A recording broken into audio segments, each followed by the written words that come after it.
서훈 전 국가안보실장 얘기를 안 할 수가 없습니다. 지난 주말에 구속이 됐습니다. 서훈 전 실장의 모습을 영상으로 함께 보겠습니다. 영장 심사 앞둔 신경한 말씀 부탁드리겠습니다. 첩보 처리 과정에 대통령의 지시가 있었나요? 검찰 수사에 할 말 있으신가요? 실장님 혐의 소명 어떻게 하셨는지 한 말씀 부탁드리겠습니다. 고생이 많으십니다. 네, 오늘 어떻게 설명하셨어요? 성실하게 심사에 임했습니다. 검찰에서 기자회견한 거 가지고 증거 인멸 우려가 있다고 했다는데 이거에 대해서 좀 어떻게 생각하시나요? 잠깐만요. 서해 공무원 피살 사건 지난 1일이었습니다. 직접 보고를 받고 최종 승인 부디 도를 넘지 말아라 이렇게 얘기를 했고 어제는 서훈 전 안보실장은 최고의 북한 전문가다. 오랜 연륜과 경험을 갖춘 신뢰의 자산을 꺾어버리다니 너무나 안타까운 일이다. 이렇게 얘기를 했습니다. 자, 민주당도 비판의 목소리를 내고 있습니다. 윤건영 의원, 고민정 의원, 과거 문재인 전 청와대에서 함께 근무했던 사람들이 오늘 아침 목소리를 냈습니다. 들어보시죠. 참담한 일이고요. 대한민국 최고의 안보 전문가 그리고 이 남북관계 전문가가 윤석열 정부의 무도한 정치 보복으로 인해서 구속까지 되는 이런 상황에 이르는 것 같고요. 들리는 말로는 영장실질심사에서 검찰의 PT 발표가 장장 5시간에 걸쳐서 있었답니다. 이게 무슨 국정농단 사건도 아니고 서훈 한 명을 잡기 위해서 검찰력이 총동원된 듯한 느낌이고요. 정치검찰은 부끄러운 줄 알아야 된다고 생각을 합니다. 결국은 같은 정보를 가지고 정반대의 결론으로 몰아가고 있는 거거든요. 네. 몇 번이고 말씀을 드리지만 이 자진월북이 아니라는 증거가 새롭게 나온 게 아무것도 없는 상황인 겁니다. 그래서 도대체 무엇을 하려고 하는 것인가 그 의도가 궁금할 수밖에 없는데 지금 이제 검찰의 행태들을 보면 마치 굶주린 하이에나들 같다는 생각이 많이 드는데요. 자, 궁금해집니다. 왜 잊혀지고 싶어 했던 문 전 대통령이 이 서훈 전 실장 수사와 관련해서는 이렇게 적극적인 입장을 펼치는 건지 어떻습니까? 저는 문재인 대통령이 명확하게 표현하면 참전했다고 생각을 합니다. 이 논란에. 그래서 저는 지금 이 얘기를 그 페이스북에서 올렸는데 최고의 북한 전문가의 신뢰 자산을 꺾어버렸다고 했는데 문재인 대통령이 과연 이렇게 말씀하실 자격이 있나요? 김관진 누굽니까? 북한이 가장 무서워했던 북한 군사 전문가였습니다. 네. 그분을 2번이나 기소하면서 그렇게 무참히 꺾어버린 그 사실은 또 왜 기억을 못합니까? 왜 문재인 대통령만 그 전 대통령만 북한에 대한 전문가가 자산을 갖고 있다 생각하십니까? 그리고 그때 2010년 그때 2020년이죠. 비격 사건 당시 있었던 그 아들에게 문재인 대통령이 친서를 보냈어요. 거기 뭐라 그랬냐면 억울한 일이 있다면 명예를 회복시켜 드릴 것이고 이 과정을 철저하게 객관적으로 검증해서 한편의 오해도 없이 이걸 입증하겠다고 얘기를 했습니다. 그런 취지의 말씀을 썼습니다. 근데 왜 지금 그 과정을 향해 가는데 이렇게 도를 넘지 말라고 얘기하고 감사원의 조사에 대해서 무리한 짓이라고 얘기합니까? 정말 이렇게 하셨을 거라면 감사원 조사 때 서면으로 명쾌히 응하시면서 내 참모들은 죄가 없다라고 얘기를 하셨어야죠. 이제 와서 도를 넘지 마라. 북한의 최고 전문가를 이렇게 꺾어버려서는 안 된다라고 얘기하시는 거는 또 다른 내로남불 논란에 휩싸일 수도 있고 그다음에 이런 부분으로 실체적 진실을 향해 가는 검찰 수사에 오히려 약간의 영향을 끼치는 듯한 이런 언동, 그다음에 지지자들 향한 말씀 이렇게 비춰질 수 있기 때문에 좀 신중해야 한다고 저는 생각합니다. 저는 일단 문재인 대통령이 전임 대통령으로서 어찌 보면 본인이 같이 일을 했던 최고의 스태프들에 대한 어떤 과도한 수사, 정치적인 수사라고도 보고 있습니다만은 이런 부분에 대해서 당연히 지도자로서 얘기를 할 수 있는 부분이라고 봅니다. 그것이 곧 나의 법적인 책임을 나에게 물으라 이런 것은 아닐 거라고 봅니다.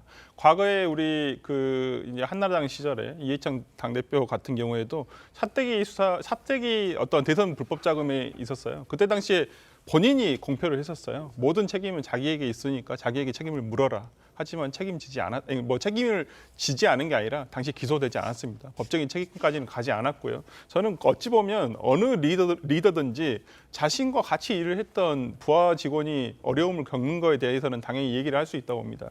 저는 그것보다도 일단 지금 이 서훈 실장이라든지 이러한 부분에 검찰의 수사가 참 우려스럽다라는 부분이 뭐냐면 이게 어찌 보면 정책 판단의 문제예요. 그리고 당시에 어떠한 안보 자료를 가지고 판단의 문제입니다. 근데 이걸 가지고 와서 후에 가서 사법적인 처리에 잣대를 댄다라고 한다면 이 정부도 마찬가지입니다. 지금 IRA IRA 문제라든지 뭐 예를 들어서 저번에 강남에서 홍수가 났던 사건이라든지 다 이런 것도 다 판단의 문제예요.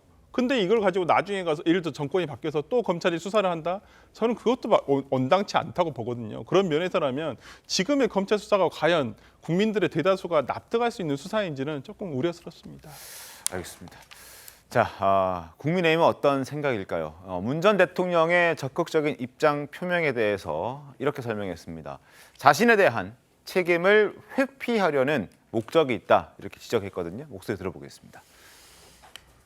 문재인 전 대통령이 과민하게 반응하는 것은 서훈 전 실장을 두둔해 어떻게든 자신에 대한 책임을 피하고 싶어서로 해석됩니다. 문재인 전 대통령께 요청드립니다. 제발 도는 넘지 말아 주십시오. 그리고 국민의힘은 결국 검찰의 수사는 문재인 전 대통령까지 가야 한다, 갈 것이다 이렇게 주장을 하고 있습니다. 조선일보 보겠습니다. 왜냐? 문재인 대통령이 직접 내가 최종 승인했다라고 밝혔기 때문입니다. 그래서 국민의힘에서는 자기가 최종 승인했다는데 본인 수사 안 하면 어떻게 될 거야? 수사해야 된다 이런 입장입니다. 다만 검찰은 수사에 신중하겠다, 절제를 하겠다 이런 입장을 밝히고 있습니다. 본문을 좀 보겠습니다.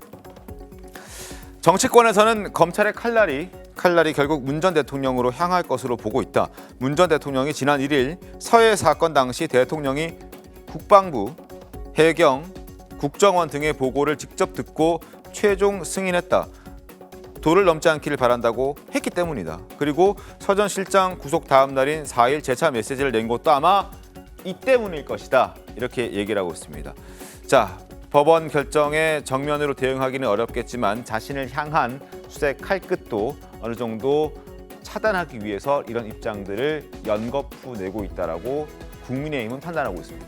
수사가 문 전 대통령에게 가겠습니까? 그렇게 갈 수밖에 없죠. 왜냐하면 말씀하신 것처럼 서해 공무원 피살 진상을 은폐하는 것인데 그 당시에 청와대 같은 경우에는 그 안보실장이 혼자서 그것을 은폐하는 것은 어렵다라고 볼 수밖에 없습니다. 왜냐하면 보고 체계가 있기 때문이고요. 문 전 대통령도 스스로 내가 직접 듣고 최종 승인을 했다. 최종 승인을 할 수밖에 없는 구조거든요. 그렇기 때문에 문 전 대통령의 유죄, 무죄를 떠나서 수사는 거기까지 갈 수밖에 없다. 이러한 걸 보입니다. 알겠습니다. 일단 지금 서훈 안보실장이 국가실장이 전 실장이 기소가 되면서 사실 이런저런 얘기들이 있었습니다. 그때 문재인 전 대통령에 대해서는 일단 거기까지 수사하지 않겠다는 게 검찰의 입장이었습니다. 왜냐하면 20년 9월 22일에서 9월 23일로 넘어가는 그 시점에 문재인 대통령은 보고를 2차례 받았는데